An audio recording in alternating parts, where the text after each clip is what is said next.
all of you who are watching remotely. I'm Rich Lynch. I currently serve as the court administrator for the Sixth Circuit Court in Pontiac, Michigan. That is the second largest general jurisdiction trial court in Michigan. And I previously worked with Zanelle Brown, who was the executive court administrator for many years at the Third Circuit Court, which is the largest general jurisdiction trial court. So we have a long history together, which is why we oftentimes pair together and work fairly well together as we make these presentations. Today we're going to talk about the topic of managing today and preparing for tomorrow. As we look at this, the first thing I want to do is encourage all of you, because this is a core session, to pay attention to and take advantage of the core Champion Achievement Program.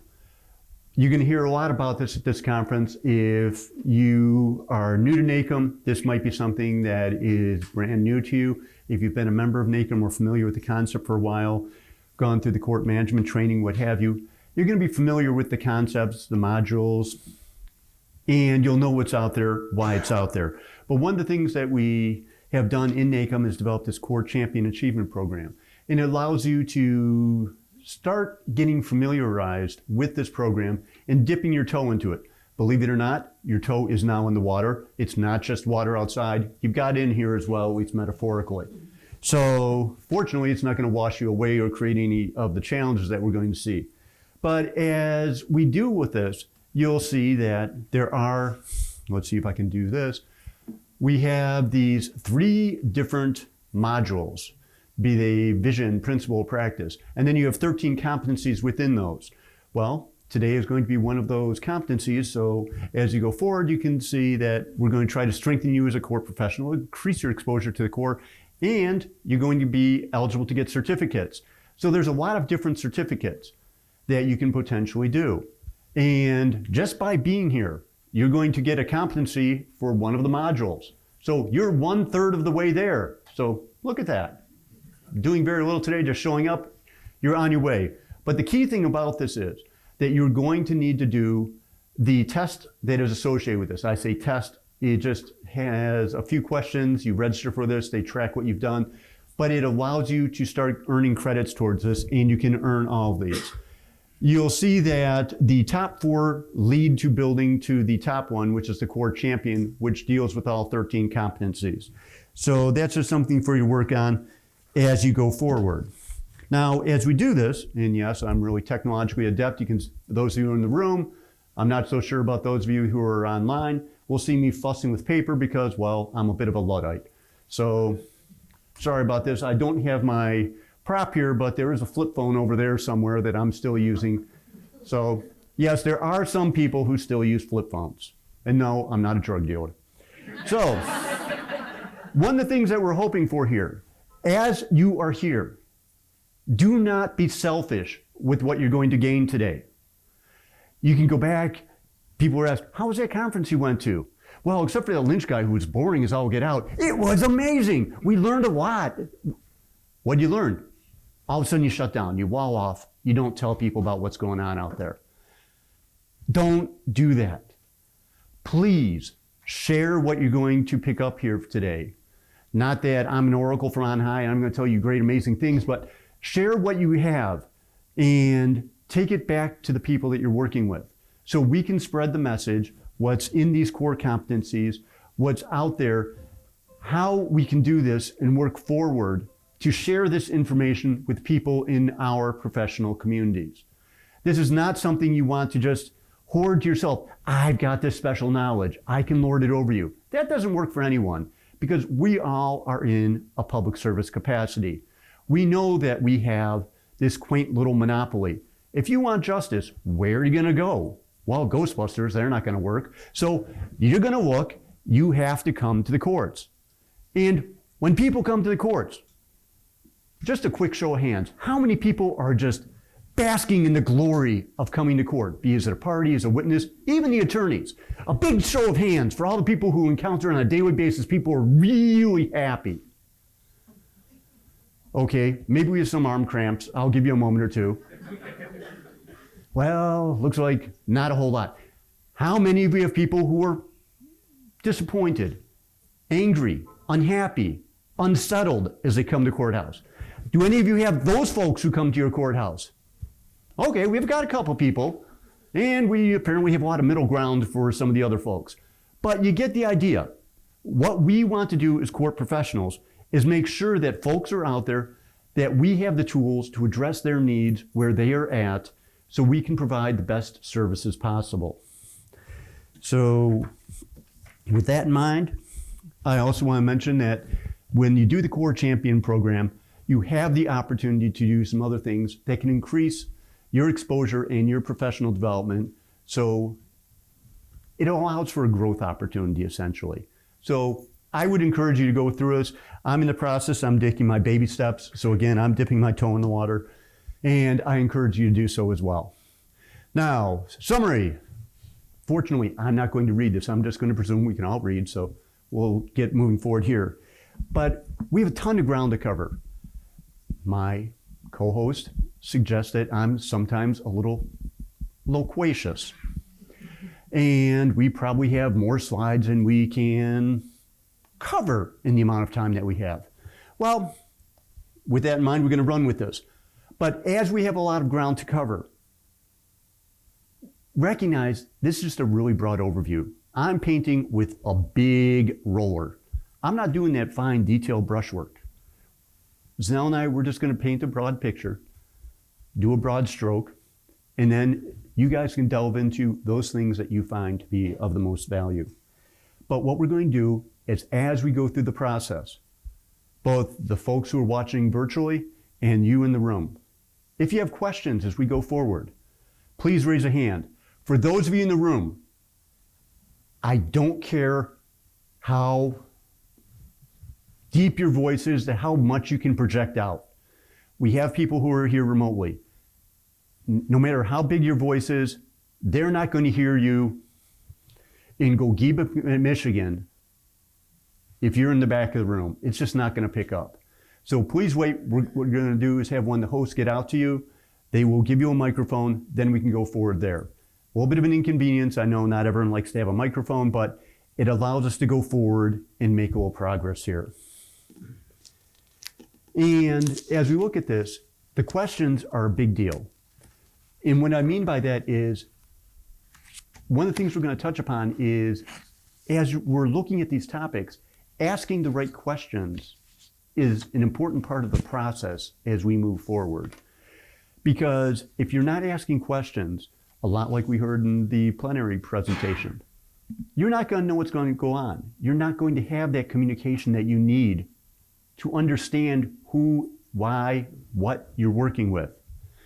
Because prior to, let's see, I think it was March 13th of 2020, how many of us were doing a ton of work operating virtually from our courthouses? Again, quick show of hands. So a couple of people had some virtual stuff. So let's say by late April, May of 2020, how many of us had implemented some kind of virtual technology to conduct court hearings? And now the hands are starting to go up. And you get the idea.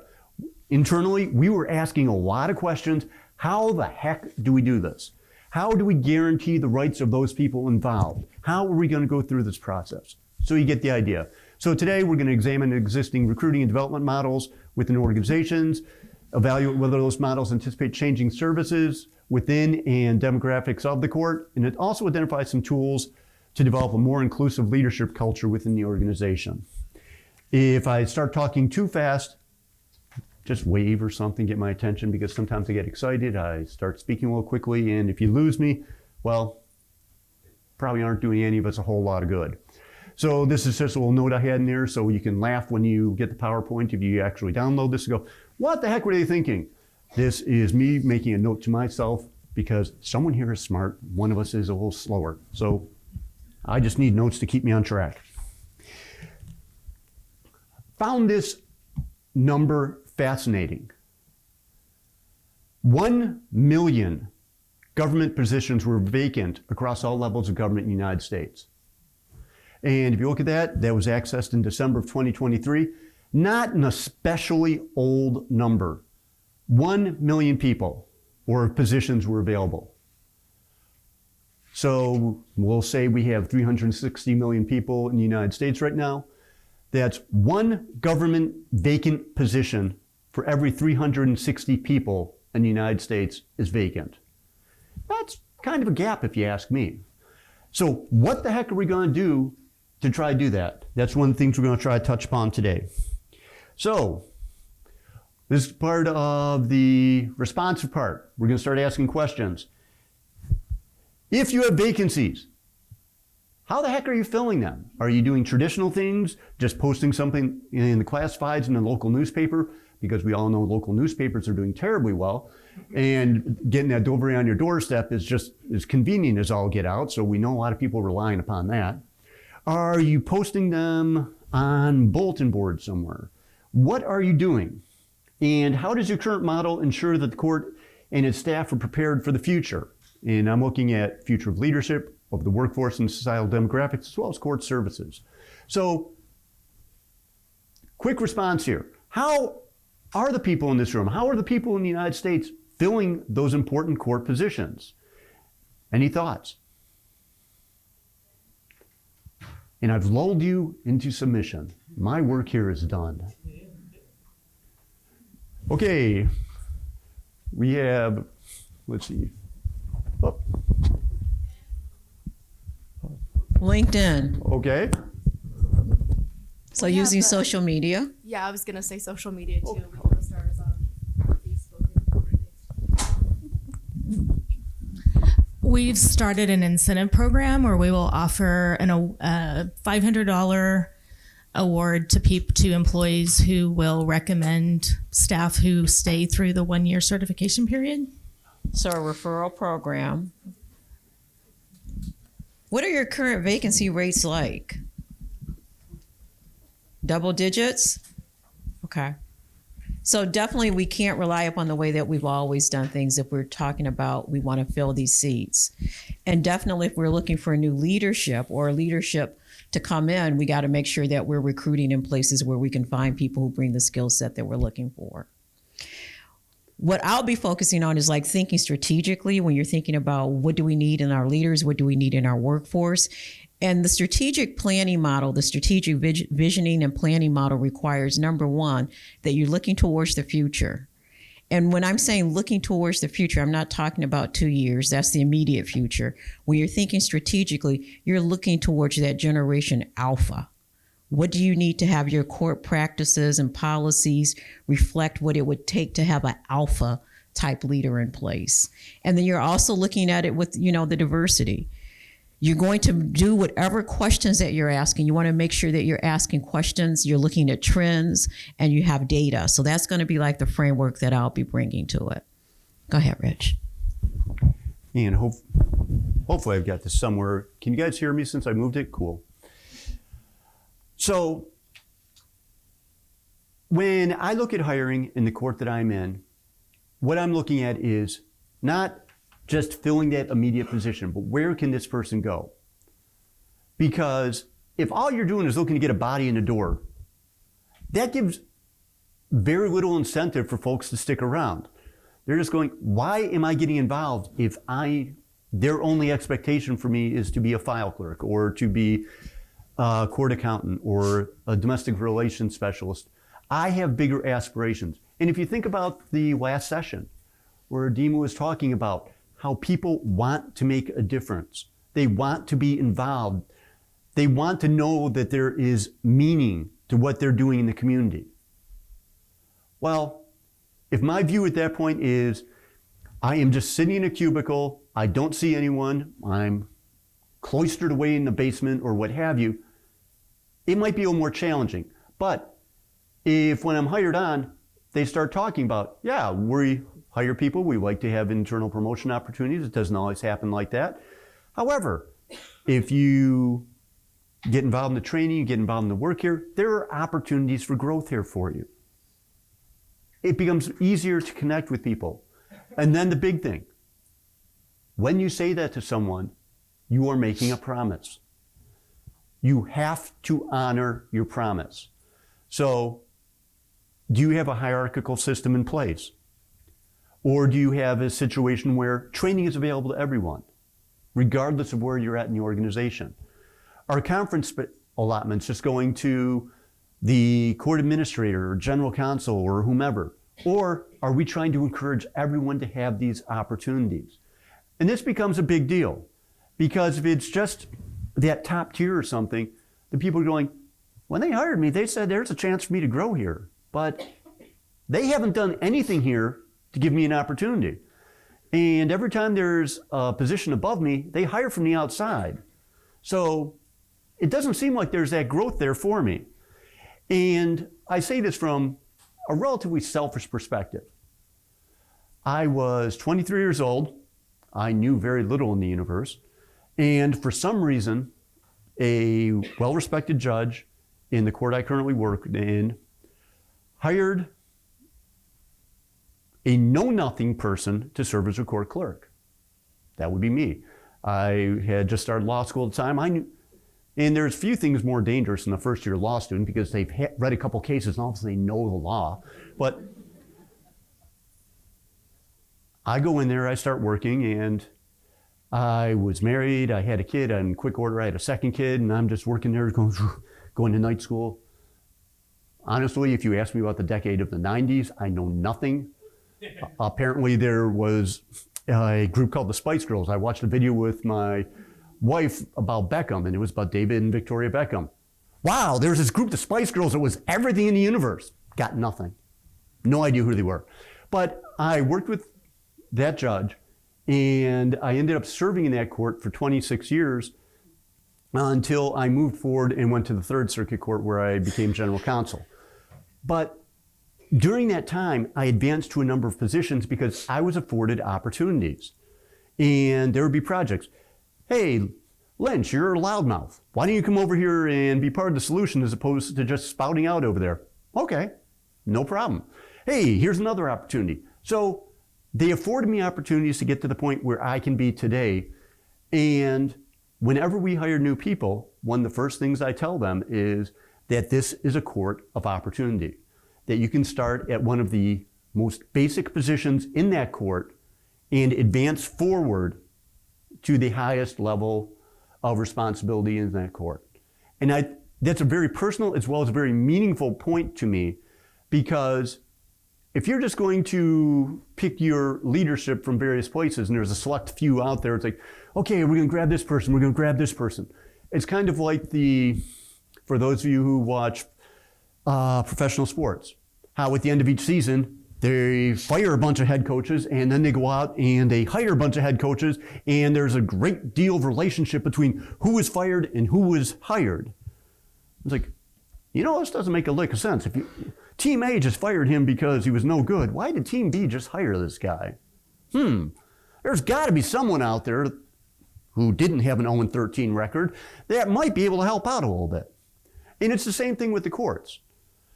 I think back to graduate school, and one of the things they mentioned was the fact that you had to be careful about how you approached your schooling, that you didn't want to necessarily do undergrad, grad, and do your PhD all under the same people, because of the possibility that as you did that, you would get one lane of vision or tunnel vision. You wanted to be exposed to more things. The concept out there being, you want to think broadly. Sure, you want to bring some people from different organizations out there, but you want to hear the people in your organization say, gosh, why is this person saying that? And Can I things ask of a that question? sort. And here's the guidance I need. How many of you have been in your court for 5 years? 5 years. How many of you in your court have been there 10 years? How many have been there longer than 10 years? How many of you are new hires? So there's someone here, one person in the room, who's coming with an outside perspective to court. And oftentimes, if we're in the courts for 5 or 10 years, we're locked into thinking this is what leadership looks like. And oftentimes that's a trap where we're saying seniority is going to determine who our leaders are. You may want to take a step back. Seniority is not a bad thing by any stretch of the mile, but you may want to take a step back and see, are there some fresh ideas?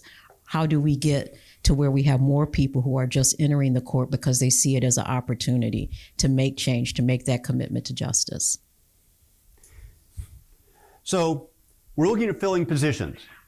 Before you can determine to hire, what title are you going to fill? When I came back to my new court, I had a question. Why on God's green earth do we have typists? We are a digital court. Everything I do in my office, I will probably handwrite and then I type it up as a second draft, but I am preparing my own documents. My administrative assistant, God bless her, she has a lot of challenges dealing with me, but she's really amazing. And someday she's going to be in this room and probably speaking because she's really talented. So she guides me, she nudges me, what have you, but I don't need someone to type my work. I need someone to do a lot of other things to keep me focused, but that's a different issue. But I asked the question, why do we have typists? Like, because we've had them.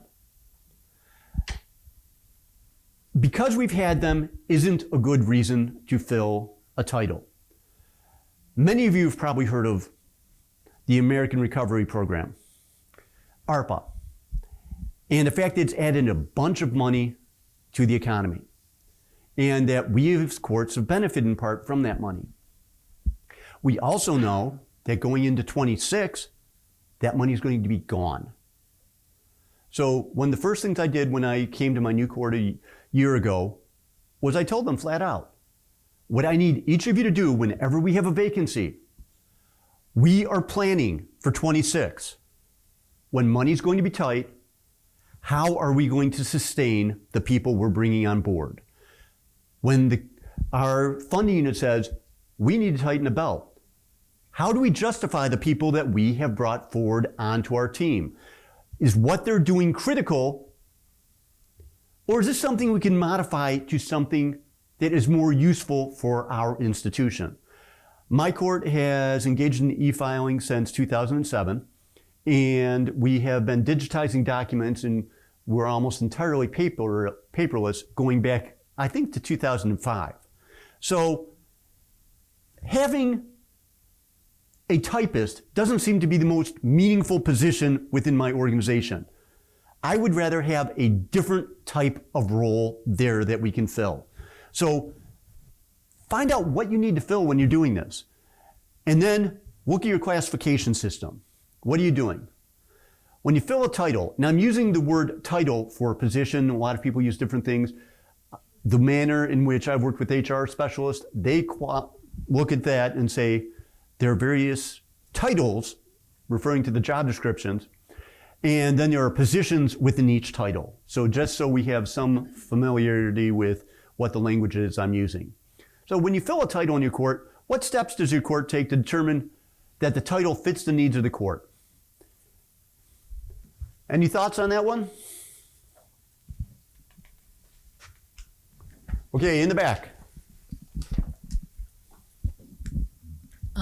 Particularly for our court, we do a job analysis or needs assessment. We have a position information questionnaire that we complete, and all of that.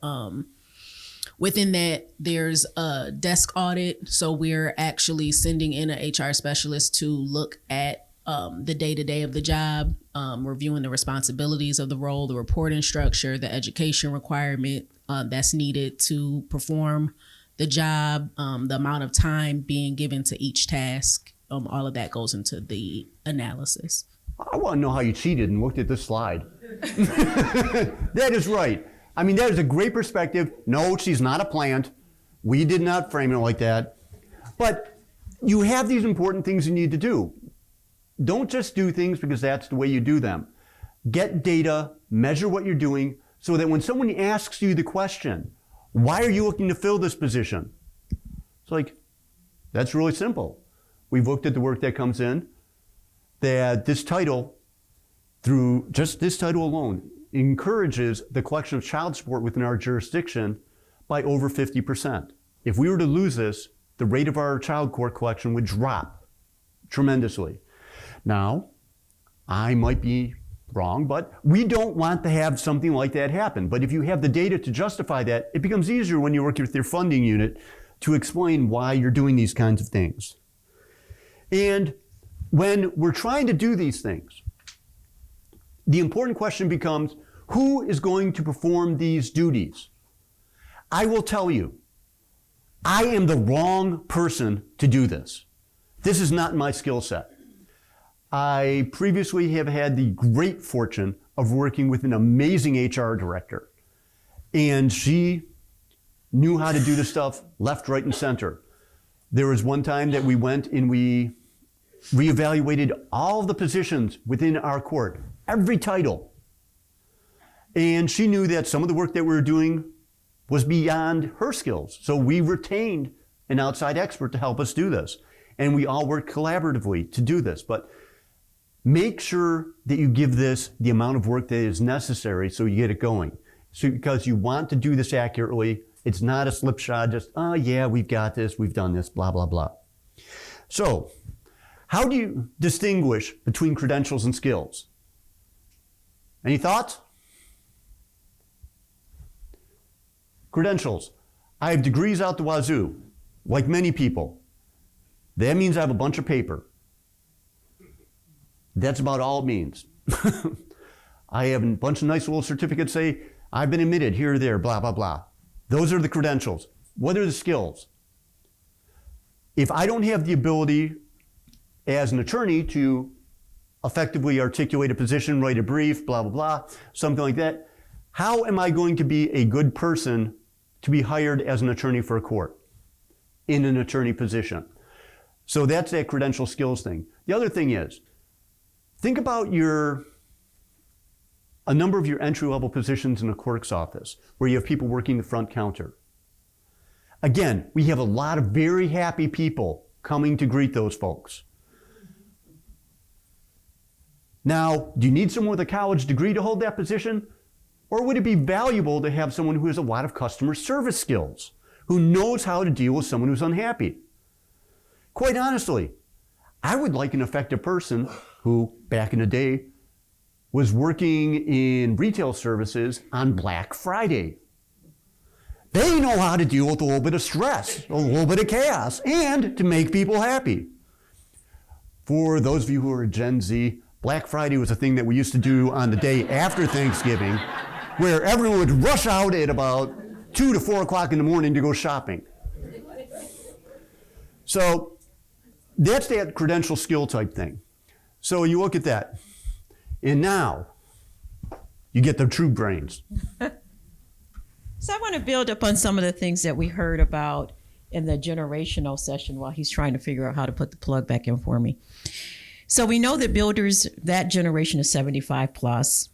Baby boomers, 56 to 74. Right now, baby boomers are like 18, 19% of the workforce. Gen X, which is 39 to 55, the forgotten child. That's 35.5% of the current workforce. You have the Gen Ys, who are always asking the question why. They're 39.4% of the workforce. You have Gen Z, which is 30% of the workforce, and they're about age 23, 8 to 23. And then you have the Gen Alpha. And I'm trying to tell you that when you're trying to think strategically what you want to do, when you're thinking about leadership, you cannot leave out that Alpha generation when you're thinking. We're good? Okay. So like I said, you want data. So keep that data in the back of your mind and keep it, at the forefront when you're looking to see how do we shape this whole thing? How do we find leaders? What are the skills that we want in leaders, the competencies, and what are the leaders bringing to the table? When we're thinking about finding talent, we can think about like how they do it on The Voice. Everybody has their back turned to the person who's performing. You're listening for those essential elements. They don't tell you what their degree is. You don't know if they went to Juilliard or whatever. You hear, you get to experience what's going on, and you decide if that's a good fit for your team. They could have a lot of talent, but if it's not fitting the position that you need, that's not the talent you're going to recruit. You can do it like America's Got Talent. We're all 4 judges, but there's 4 people on stage, but it seems like there's one powerhouse, right? You can do that. So you can have interview panels like that. And you realize that depending on how you compose that interview panel, that could impact the outcome. You can do it like they do in Hogsworth. Basically, they have a magical hat. They put the hat on the different people, and you go to this house, and you go to that house. You sort out people. And it's very arbitrary. But you have to figure out how you want to approach how you will recruit talent, how you'll recruit and develop that talent for leadership. What will work best for your organization? Currently, we talked about where you find talent. You're looking at career fairs, social media, former employees, referrals from current employees, posting boards for professional associations and entities. What's the most creative place you've done so far? Where's the most creative place that you've looked?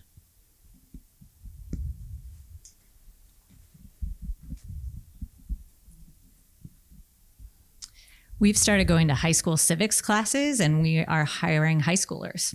So it's been you've great. gone down to Gen Alpha. Well, they're Gen Z. I Gen think, Z, still, young Gen yeah. Zs. They're not in your workplace yet, Yep. but you're planting a seed. Yep. So we're creating part-time positions, after-school positions after the courts are closed. So they're supervised by a mentor, Okay. and giving them some opportunity to work a couple hours after school. And then we have recently seen one graduate early and come work for us full-time. Okay. And so you're supporting that person as they're also doing their academics as well, I'm guessing. Doing kind of the same thing with community colleges, kind Okay. of looking through their curriculum and seeing which classes might be a pathway to the courts. And then we're doing paid internships that are starting to roll into some full-time positions when they're ready. Okay. Let me stretch you a little bit. If you were selling Apple phones, iPhones, how can you get them out there so in the market by 3 years old they know that you exist? What can you do that Apple would do, but you're using your court as a product?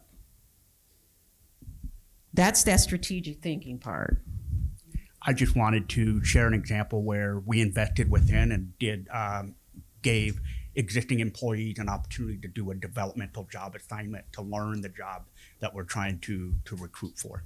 Okay, so you give me a preview to the job and I get to see what the skills take. I get to see if I'm a fit, you see if I'm a fit, and then I can take it. Okay. You're gonna take my generational one on? One thing that we do in our district is we thank you. We encourage community outreach with the schools by inviting schools to come into the court where we have a judge and sometimes a court and play, talk about the court system, provide them the civics, and also the opportunities to consider employment with the court system. How old are those students? I've seen high school, middle school, even like primary age students. So elementary. So you're reaching into that alpha group. Other ways to reach into that alpha group.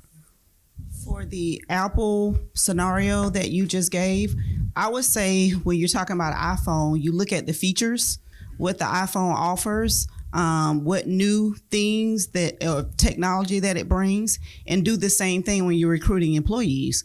What can we offer to you? A lot of times we're looking to interview people to see what can you offer to us. Mm-hmm. Let's reverse that and say, this is what our court can offer to you if you come work for us. And some of the offering may not be directly to that unborn or 1 or 2 year old. Maybe it's to their parent.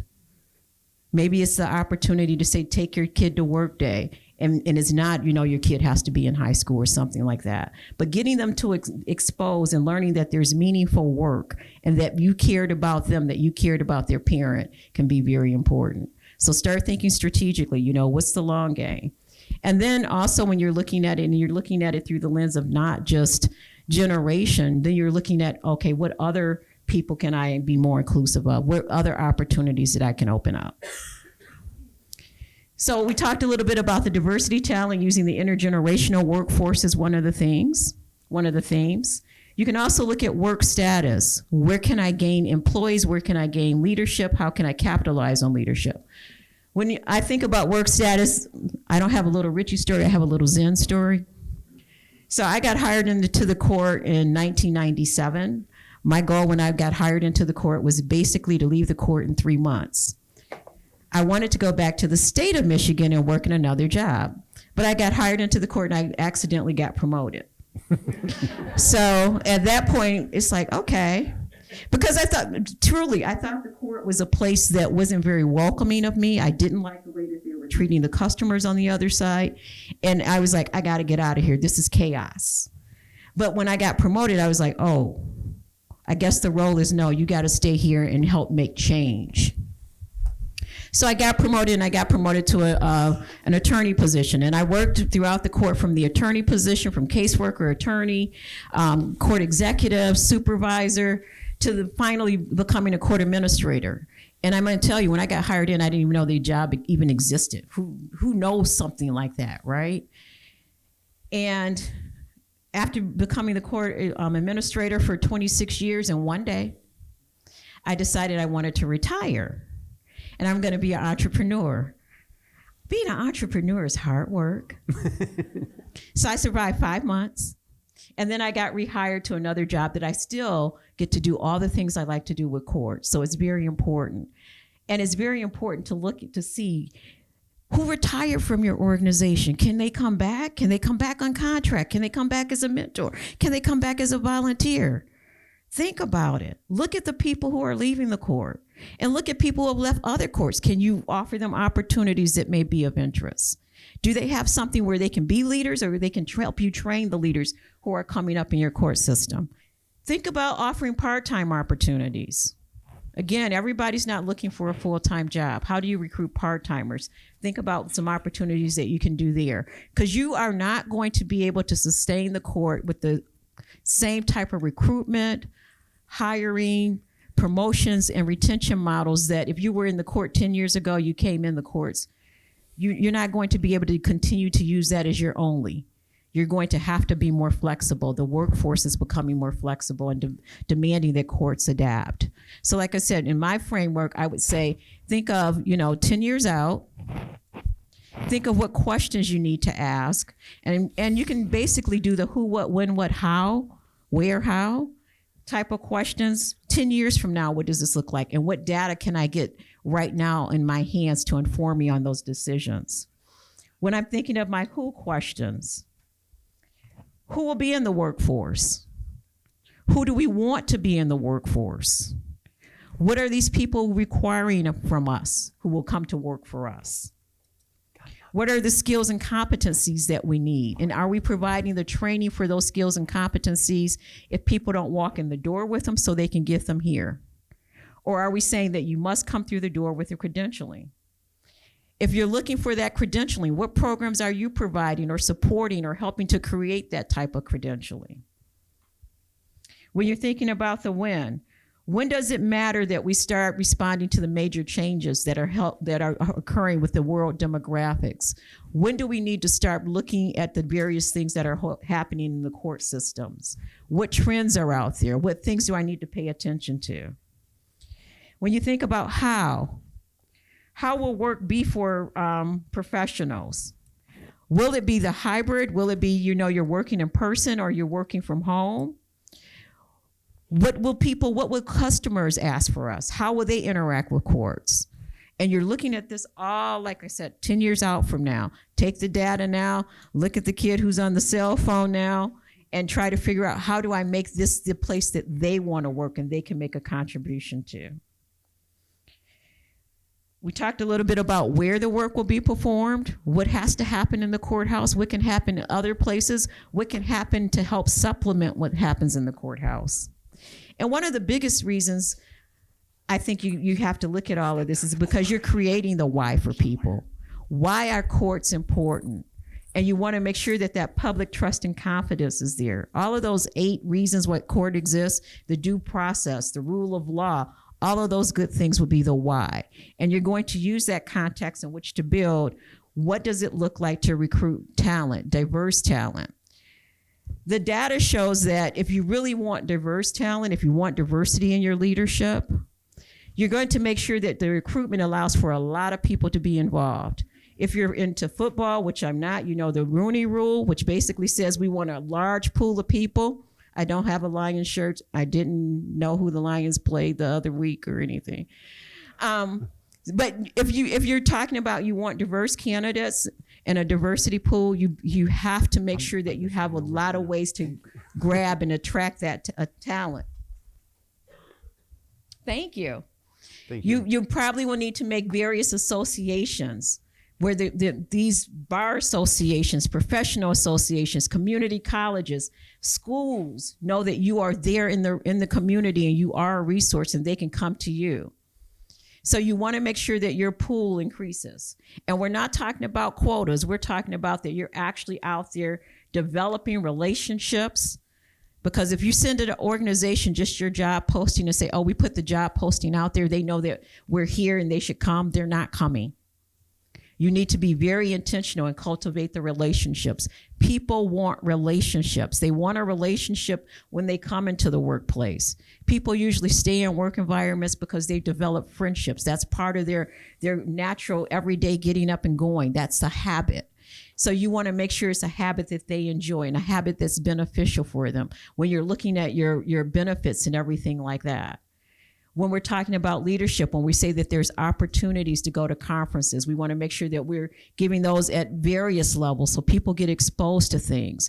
Rich indicated, like when you go back, make sure you're not just using this information for yourself. You're using it to embed in your tongue-tied court culture. Say that 3 times. Court culture. Can't do it. So you want to make sure it's embedded in your culture at work inside the court, right? When you think of diversity recruitment and skill-based hiring, it is going to probably require some change. And that's what this whole thing about sustaining what your workforce is, managing your workforce today, and preparing for tomorrow looks like. Change. And courts usually are not quick to change. We've been doing things the way that we've been doing them. We're built on this thing called precedent. And it's oftentimes in your organization, those who raise your hands like you've been here 10 years, you probably have people who've been in your organizations longer than you've been on the earth. And they can tell you this is the way that we've always done it. And the court has always stuck to it because it's been tried and true. But now you're going to have to say, we got to step out of that. And that's uncomfortable. So you're going to think about how can you recruit differently? How can you promote differently? You're going to have to onboard differently. You're probably going to have conversations with those who are currently in your employment because this is not what they're used to. They're used to everything being, okay, you've been here 10 years, you get a promotion, you get a promotion, you get a promotion. New guy, you got to wait for 10 years. But now you're saying that this is not working. This is not working for the organization. This is not working for the workforce. And we're missing out on some ideas because that person who just walked in the door has fresh insight and we want to capitalize on that. No, we're not saying that you'll probably lead the organization in your first year, but we want to prepare you and equip you. So if that's something that you're growing into, you have the tools and resources in which to do it. So again, when it says the tools, remember you want to use data, you want to look at trends, you want to look Harvard Business Review, the NACM quarterlies that come out, the NACM periodicals that come out, the various articles that are written by people in this room, the tapping of somebody who's in a jurisdiction other than yours that you see that they're doing something. Those are some of the tools that you actually want to use.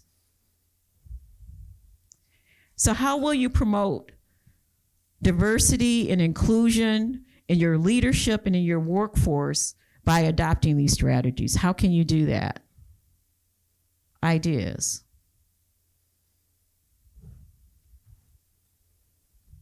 How can you start the change that needs to happen in your organization?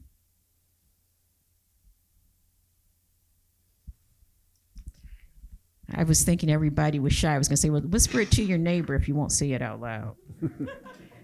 I would love to hear other voices too on this. We've focused on, there's a website called Tear the Paper Ceiling, the paper ceiling being this concept that you need to have a college degree to have a professional job.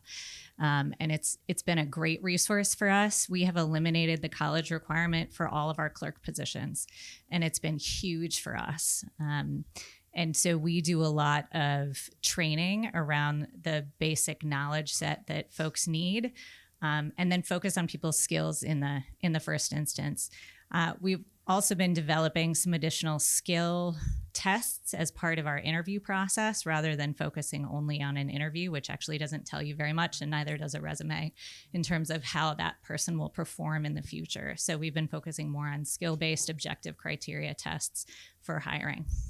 How easy was it to get others to buy into all those changes? It depends on what level. I'm a statewide court administrator, so it's a little bit easier at my level to be able to influence elsewhere. But certainly challenging, especially some of the skills test development. There are a lot of landmines in that area related to bias, and so you have to be very, very careful. Do it with folks who have expertise around skill-based tests. But yeah, Thank you for sharing. Mhm.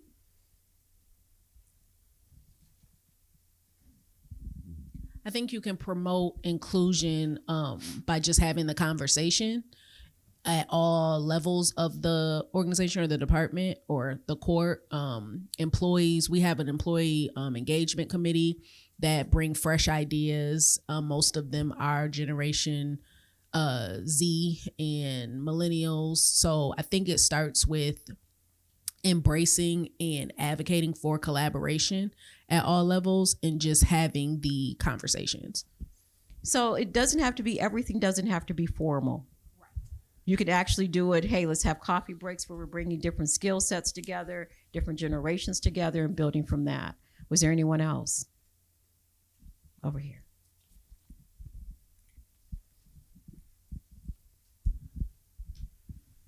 As I was telling you last night, a lot of this is baked into our state court system, and we have all these rules, and they're good rules. So our EEO officer will review the makeup of potential interviewing panels to make sure they're represented. They'll review the questions to make sure they don't go places they shouldn't go, and then when you select someone, it again goes through the same filter to make sure that it's all done in a way that gives the best chance to everybody to have an inclusive work environment. So I'm glad it's there. It would be hard to make those changes. And then again, we also have the outlier of judges with outsized power to sometimes put their finger on the scales for certain positions. And for that, I think we really need to start to educate the judges on some of the same stuff, and so they can see the value. That's harder, but that's aspirational, I guess. Definitely.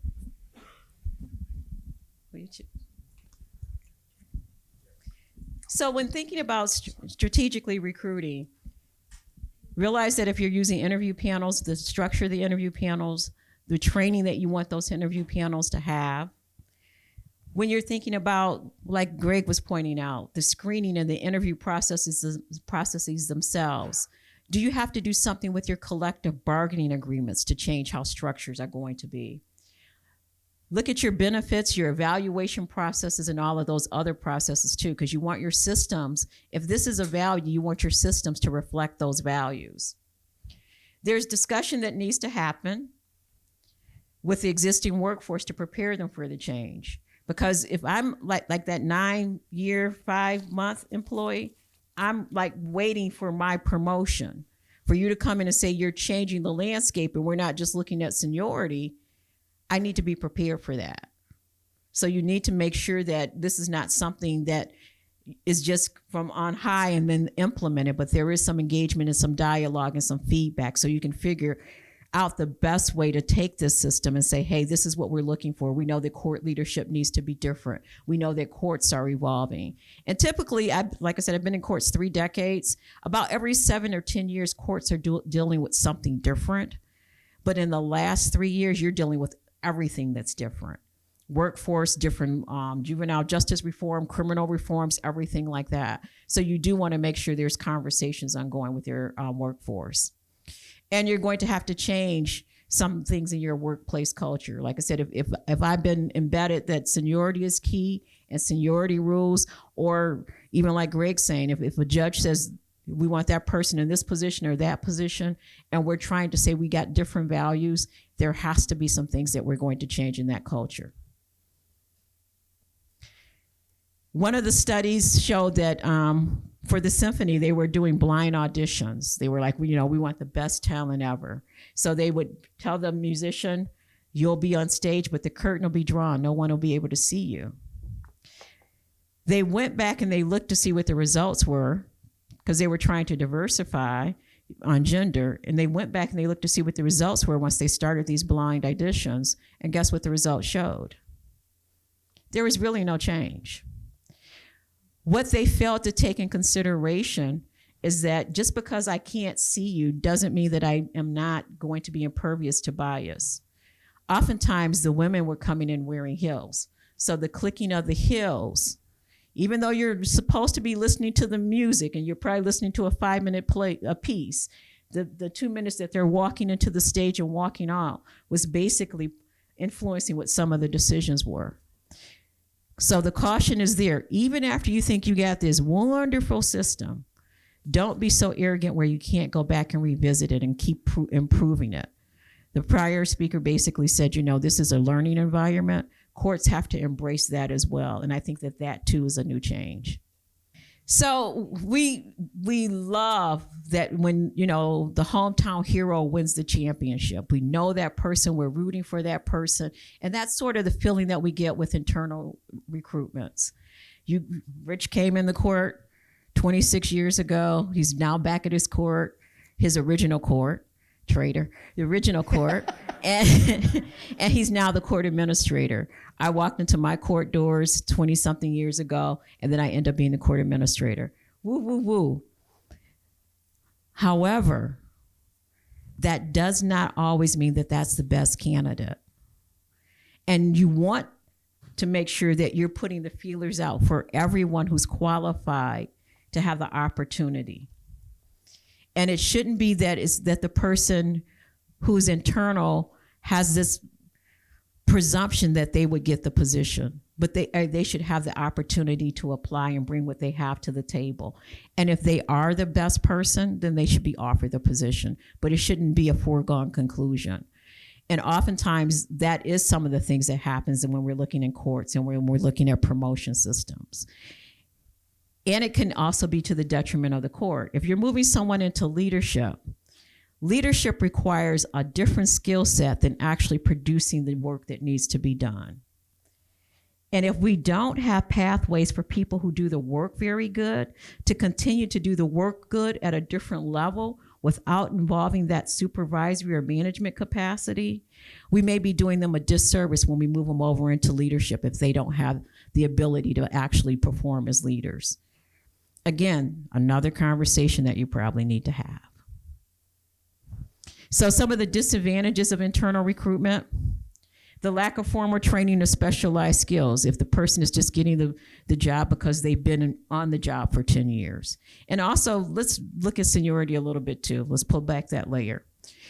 Just because I've been at a job for 10 years, that just means that I've been on the payroll for 10 years, unless you go look to see, have I been quality? Has my work been of quality? Have I been producing? Have I been showing up? Have I continued to learn and continue to actually perform with the expectations? So again, what are those evaluations saying? Are those evaluations meaningful? There's some institutional biases. If you work in a big court, you can't work in a small court. If you work in a small court, you can't work in a big court. If you worked in an urban court, you have no idea what it's to work like in a rural court. So there's some biases that we all come with. We may not be speaking them out loud, but we have an idea of what those things look like and what leadership looks like. Are we willing to break the mold because we have a candidate who brings the credentials and the skills and should be put in the place of leadership, regardless to, did they grow up in this institution? And now we hand up. Okay, how have you handled identifying your future leaders? Do you roll the dice? Do you use a Ouija board? How do you look at it? I mean, you have one person who just knocks the work right out of the park. Every time they touch a project, they go into their little room, they cloister themselves, and they turn out something that's amazing. However, for those of you who've ever watched the show The Big Bang Theory, they're kind of like Sheldon Cooper, and they might be a little bit weak on interpersonal skills. They don't get a lot of buy-in. So when they present that report to people, it might be the greatest thing that has ever happened. But when they talk to people, they're talking down to them, they're suggesting that no one else in the room is as smart as they are, and they just alienate everyone. So now, regardless of how qualified the product is, they've lost the buy-in. So that person might be a great technician, that might not be the person you want to lead a particular division or your court or what have you. So you have to be careful about that. That builds upon what Zanel was saying, that leadership is different than being productive or management. So you have to keep that in mind and work with that as you develop your workforce, because you need those technicians. You need those folks who can crunch those child support numbers, or who can write those grants, or who can do the basic work, who make those computer entries. But you also need people who look broadly, who look strategically and say, where the heck are we going to be in 10 years? Do we still need these 5.5-inch floppy disks? Or, gosh, those clay tablets that we've been writing around for a while, they're really filling up a lot of work down in the basement, but do we need those? So you need to look at those things, and you need to have people looking at those aspects as well. So how are you going to identify those future leaders, and when are you going to do so? Some people, well, you know, little Johnny there, he's the son of our previous court administrator. He's a great guy. My kids have gone to school with him. He's a leader in all the school groups. We should start cultivating that person. Well, the fact that little Johnny has no interest in this and is just there because his parents got him a position there and he's kind of asleep at the wheel. Maybe this isn't little Johnny's forte. He might be really good at something else. He might have an interest somewhere else, but that's not it. So when you're looking at leadership development, there's formal training that comes into play. But there's also a ton of other things. Just getting credentials doesn't do the trick. How many of us have seen people in the past who've completed all of the coursework? If you ask them a question, they can give you the perfect answer. They could probably write a dissertation on the back of a teacup explaining all the leadership mantras that you ever have needed. They cannot put it in practice to save their lives. And you have to look at those things. So you're looking at that formal training program. You're also looking at on-the-job work. You're looking at mentoring. You're looking at coaching. And you're looking at professional development opportunities. Maybe someone can take the ball so far, but they can't take it somewhere else. Maybe this individual who you're grooming to be a leader doesn't have the ability to look at all of the issues and explain to people who are in authority, because let's be honest, there's a few people in each court that no matter where you are as an administrator, they're going to outvote you if you don't get their buy-in. So how are you going to present that information to those individuals who often wear robes and say, hey, you know, this seems like a really great idea. However, we don't have the resources for this, or we really don't have the ability to implement this. Essentially, can this person say no to a judge without offending the judge? Because you have to have that interaction. But, and this will be a gross metaphor, if I cannot tell my judges the truth, I'm not worth a bucket of warm spit to that court. They're paying me a lot of money for no real purpose. So it becomes one of those things. How are you going to identify those things? And how does your court go about encouraging that learning so you can move people forward? And that's one of the big things that we're talking about here. And what does learning look like? Maybe it's just, hey, we have a new person starting today. Can you work with that person? Can you explain what's going on and why we do things the way we do? One of the things that made a big impact on me was the first time I saw that fish video from Seattle Pike Place Fish Market. And I don't know if any of you have either seen the video or gone there. Going there I thought was just simply amazing. And I was quite excited when they threw my fish. I was a little bit bummed because I didn't get to throw my fish, but, well, the Seattle airport also tried to take my fish, so the Pike Place experience wasn't the biggest issue for me on that. But I love the fact that they had people buying in what we're doing. And it goes back to what we were talking about early on. Who wants to go to court? The court I'm working at just had a media case, and we summoned a bunch of people in. And we didn't tell them what the case was until we went a little bit further on, because we didn't want the wheels to start turning. Heck no, I don't want to be here. So you're trying to find ways to work with the folks to make sure your system works, because let's be honest, if people aren't buying into this, it's not going to work. And that's why you need these leaders at all parts of your organization, so you get that buy-in. Because if it's only the people at the top that are parroting a mantra And the people at the ground level say, well, I'm not buying that. That's just garbage. I'm just here doing a JOB, and, well, they're not paying me enough to do that JOB. I'm not going to do anything extra. So that comes into play. And like we said, we want a lot of people to participate. You need to get people from different backgrounds coming in. I will safely tell you, I grew up in a great part in what I call a Polish ghetto on the south side of Chicago. Name is Lynch. I don't happen to fit within a certain demographic. While I love Glumpki, I love pierogi, I am not Polish. So people can always kind of look at me a little bit side-eye. So I just say that because I did not fit within that culture of the people in my neighborhood. Now, it was fine, it wasn't a big deal. And honestly, learned to love Polish food, so I got a pretty good benefit from there. But you get the idea there, that you want to get people brought in, and it goes all the way across. You want young people, you want older people.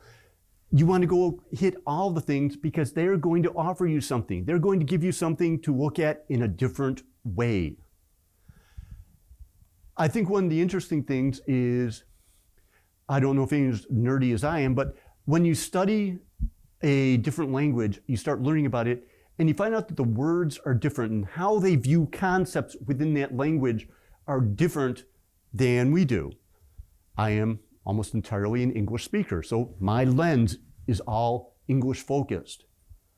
But if you bring someone in who isn't a native English speaker, they're going to have a different cultural perspective as to what these things mean. Or if you grew up in Europe, where they have more of a civil law culture as opposed to a common law culture, it has more flexibility for those folks. Shout out to the folks in Louisiana. They have that trend to some extent as well. Thank you, Napoleon. But it's just slightly different. United States, it's midnight. There is no one on the roads 18 miles around you anywhere. There is a stop sign. You are out in the middle of cleared cornfields. As I said, I grew up in Illinois, so there's a lot of farmland out there, and you can see a long way. You're there. You cannot see a headlight anywhere. So you roll, you make sure nothing's there that you're missing, especially deer. You go on through. Well, you missed a police car that was sitting there doing reports, and he pulls you over and gives you a ticket for running the stop sign. Technically, did you violate the law? Yes. Does it make any sense getting a ticket for running a law when running that stop sign when there's no one else around? But you need that cultural input to understand what's going on. Are we switching yet? Yep. So we're not only switching, we're also going to move a little faster because you got only like 10 minutes left. Cool. So one of the things I think that is really important that Rich was bringing up is when you're looking at individuals, you want to make sure that you're making sure individuals get what they need to become part of leadership.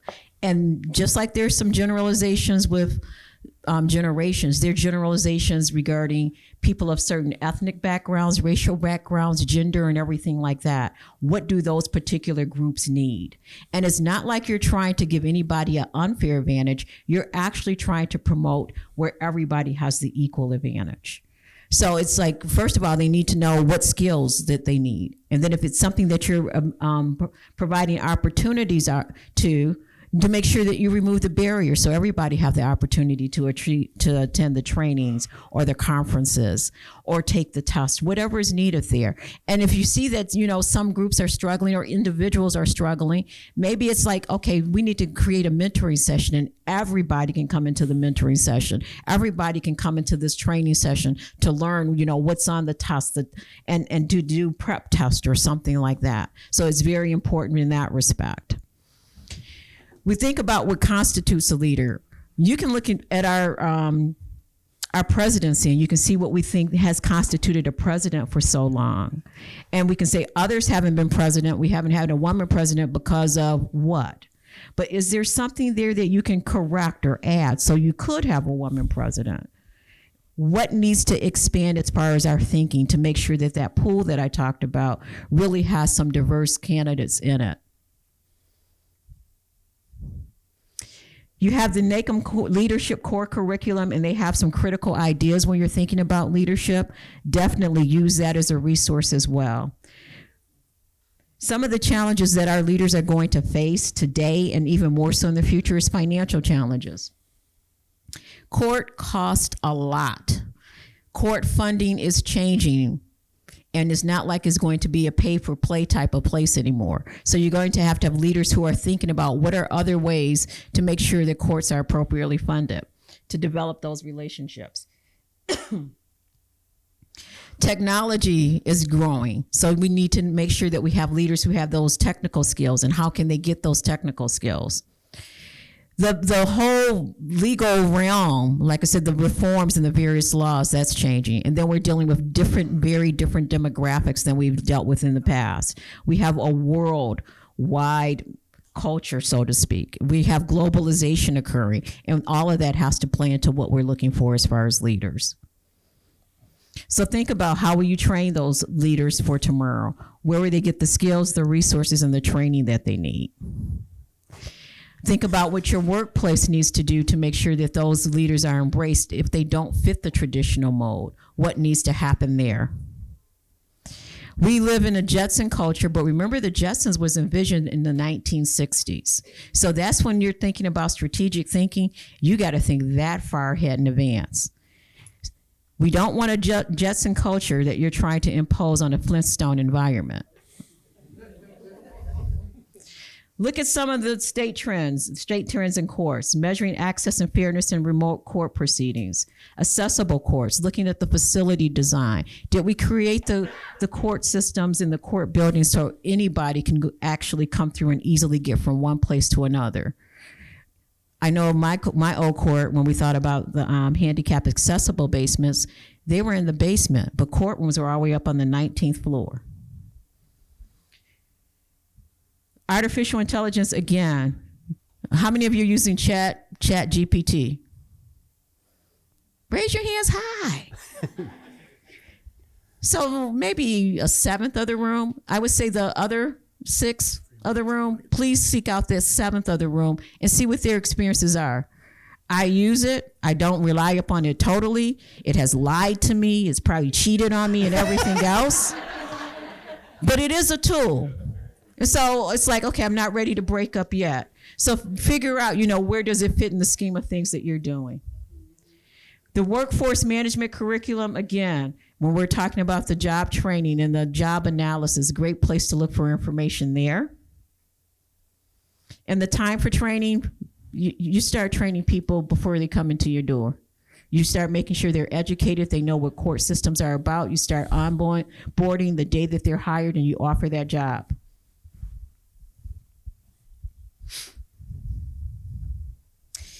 Just some statistics that tells you why, that onboarding training is so important. 52% of new employees basically say they feel like they haven't been acclimated there. So 52% of employees possibly in your court don't have an idea what the heck they're doing there.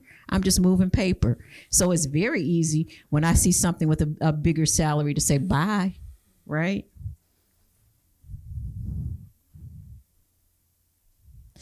Go ahead and I'll just do that one. So one of the books that I've been reading, and I like this book because it's written by someone who's part of the justice system, is The Inclusive Leader. And she has a lot of themes in there that we can look at as courts and figure out, how do we actually develop this inclusive leader? What does it take to be an inclusive leader? It has reflection exercises and things in there. So definitely, take an opportunity to look at the review. If it fits, purchase it. Once you purchase a book, I think the best thing you can do is find somebody else who's reading it and have a conversation on it.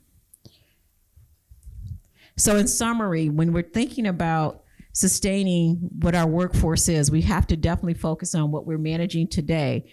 But if we're thinking about the future, that gives us an opportunity to plan. That gives us an opportunity to look to see who our future leaders will be, what they will look like, what skills they will bring, and then how do we prepare the place for them. And I think that that's one of the biggest things that we can do. If we truly believe that justice is for all, we have to make sure that we have a court that reflects all and is able to serve all. As promised at the beginning of this process, we were trying to cram a tremendous amount into a rather limited period of time. So we've done that to some extent. My guess is you have some questions. My guess is I have about 12 seconds left in order to field questions. So I'm not sure if we can do anything officially on the record here, but please, if you have any questions, let us know, raise your hands, and we'll see what we can do. And we'll obviously be around here otherwise to chat with you about questions. However, thank you for participating in our presentation as well as our discussion, and please complete the program evaluation. We appreciate it. Remember, do the core test at the end of this. It's on your website.